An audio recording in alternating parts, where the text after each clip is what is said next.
Doare măseaua,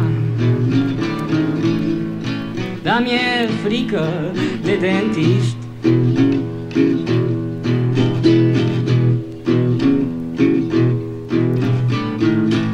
Mă doare măseaua,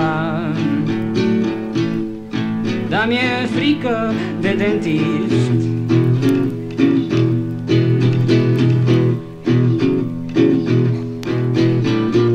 De-aia nu pot să dorm noaptea, ziua nu mănânc, de-aia sunt trist.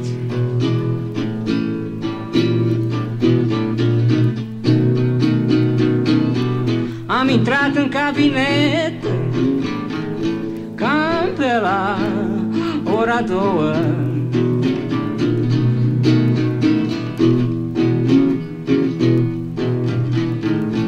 Am intrat în cabinet cam pe la ora 2.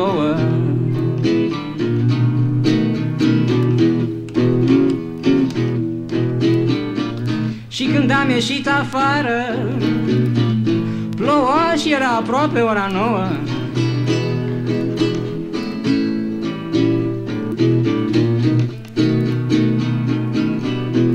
Dentistul ăsta cred că exagerează un pic.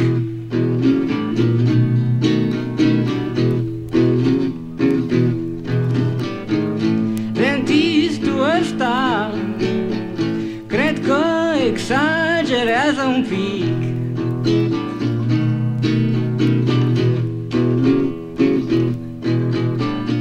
Nu-mi dă voie să mănânc carne, nu-mi dă voie lapte, nu-mi dă voie brânză, nu-mi dă voie unt, nu-mi dă voie nimic.